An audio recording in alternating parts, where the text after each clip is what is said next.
In a photograph taken at a Dominican Republic airport in February 2025, a quiet federal agent stands just behind the Secretary of State, holding up the paperwork for a presidential jet the United States has just seized.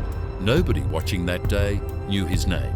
Nobody knew that nearly a year earlier, that same agent had already tried something far more audacious than grounding an airplane. He had tried to convince the one man who could fly Nicolás Maduro anywhere on Earth to fly him somewhere else instead.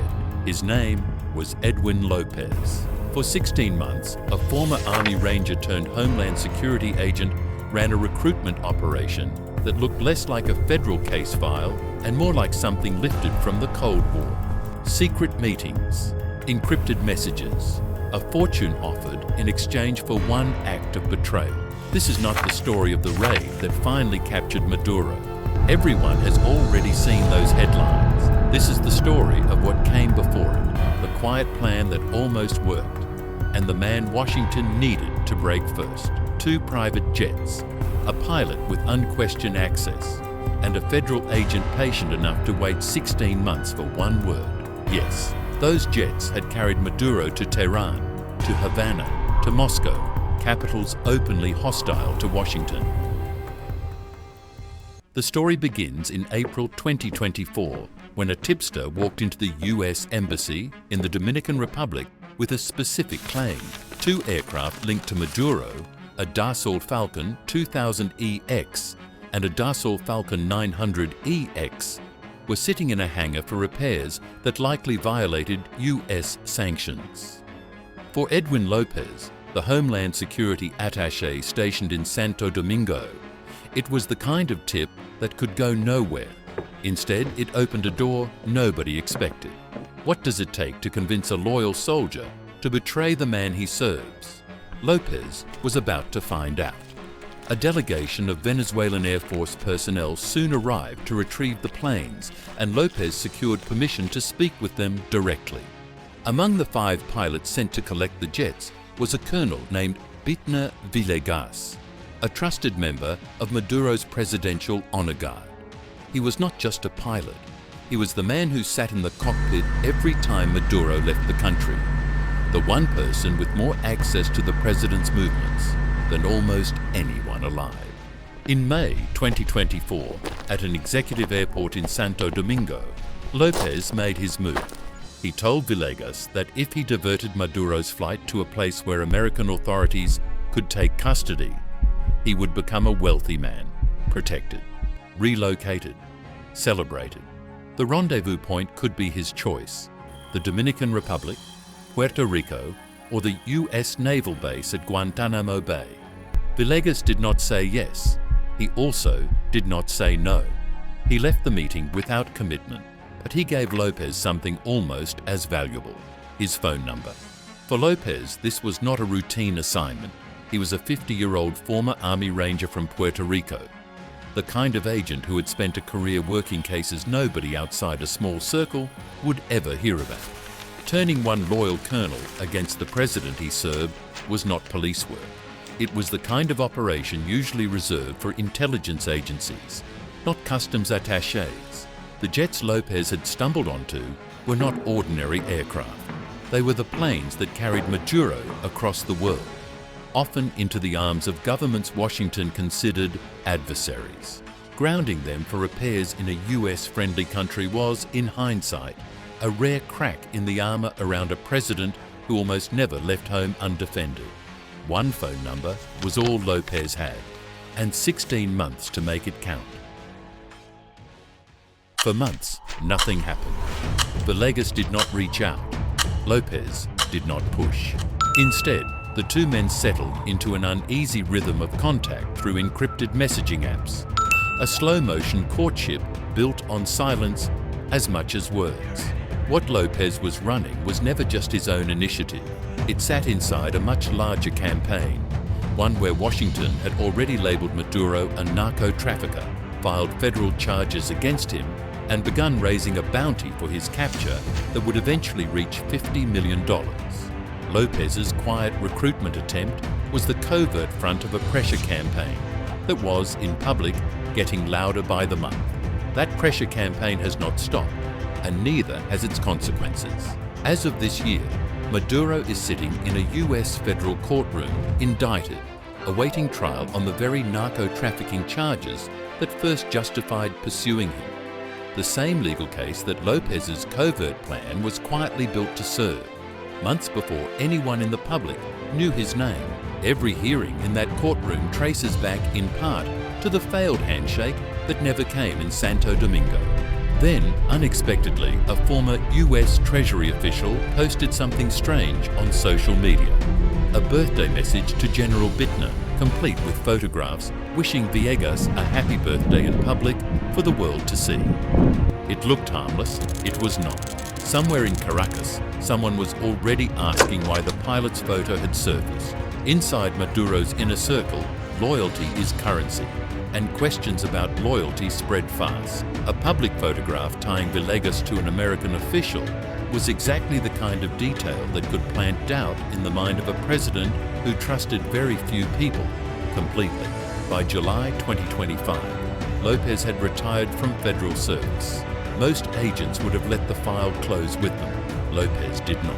He kept the line to Villegas open, and in August, he sent one more message, attaching a link to the Justice Department's announcement that the bounty on Maduro had climbed to $50 million. "I'm still waiting for your answer," Lopez wrote. He was not just asking for information anymore. He was asking a man to choose once and for all between the president he had sworn to protect and a fortune he would never have to explain. Villegas did not answer right away. When he finally did, in September, it was not the answer Lopez was hoping for. 16 months is a long time to wait for one word. Long enough for an operation to feel less like law enforcement and more like a slow, grinding test of a man's character. Lopez had offered wealth. He had offered protection. He had offered the one thing every recruitment ultimately depends on, the promise that saying yes would make Villegas a hero instead of a traitor. And Villegas had every reason to consider it. Maduro's government was collapsing under sanctions, under blockade, under a bounty that grew larger every time the pilot checked his phone. Staying loyal meant staying inside a sinking system. Walking away meant a fortune, a new life, and a story people would tell for years. By late summer of 2025, everything had narrowed down to a single unanswered message sitting on a phone screen. Lopez had spent a year building trust, patience, and leverage toward this exact moment. Whatever Villegas decided next would not just determine one man's fate, it would decide whether an entire operation built in secret over 16 months would end in a quiet handover or in silence. A quiet handover would have meant no explosions, no bombers crossing into Venezuelan airspace, no headlines about a president dragged from a safe room. It would have meant Maduro simply vanishing from the world stage one ordinary day, with almost no one able to say exactly how. That was the version of this story Lopez was trying to write. It is not the version that happened. The answer he'd waited 16 months for was about to arrive. In September 2025, Lopez tried one last time, pressing Villegas on everything they had discussed. The reply came back sharp, immediate, and final. "We Venezuelans are cut from a different cloth," Villegas wrote. "The last thing we are is traitors." 16 months of patience, of encrypted messages, of a fortune dangled in front of a man who never once seriously reached for it, and it ended in 11 words. No negotiation, no hesitation. Just a colonel choosing one final time exactly who he was. Here is the part almost nobody connected at the time. Villegas's refusal did not end Washington's interest in Maduro. It simply closed one door, the quiet one. The timing was not a coincidence. It never is.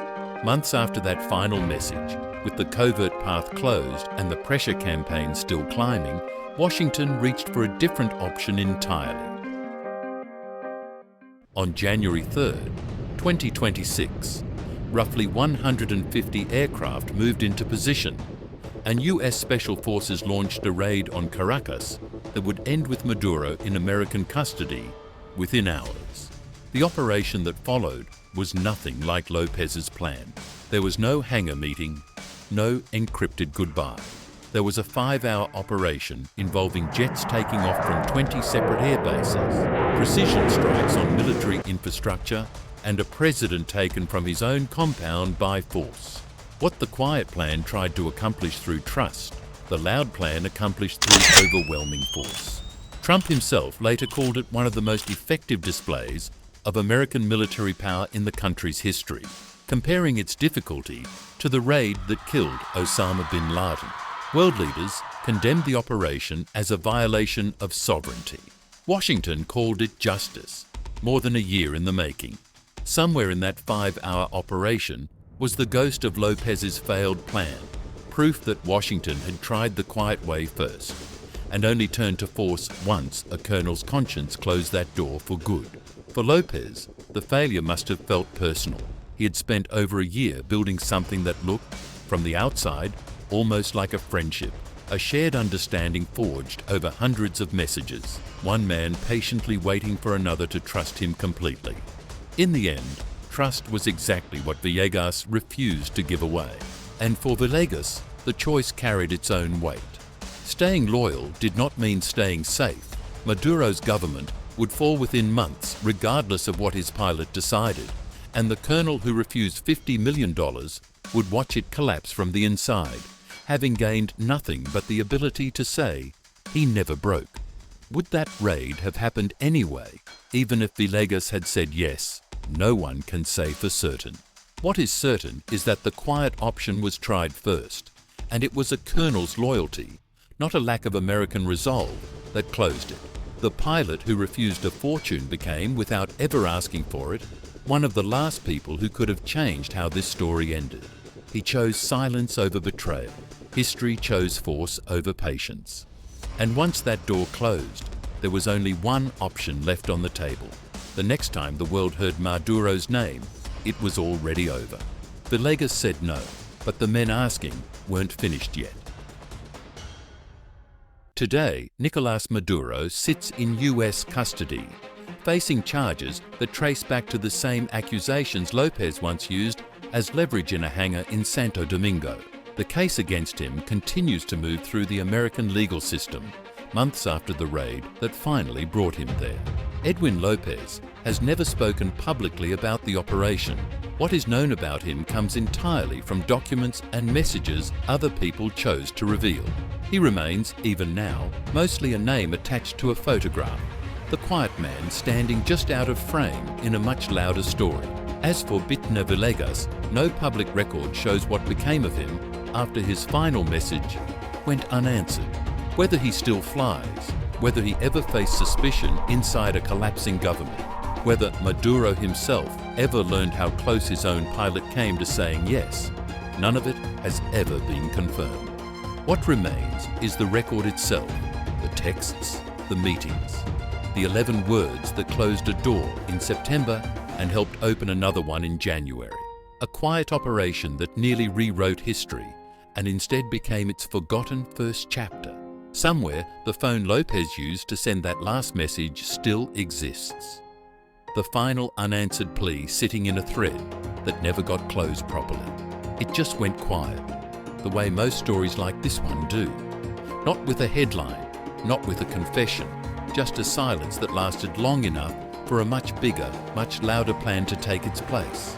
Every covert plan carries a version of history that never gets to happen. Somewhere in that gap between what almost happened and what actually did, a pilot chose loyalty over a fortune, and an agent went home without an answer he had spent 16 months trying to earn. No one ever confirmed which door mattered more. Some doors closed so quietly, history barely notices.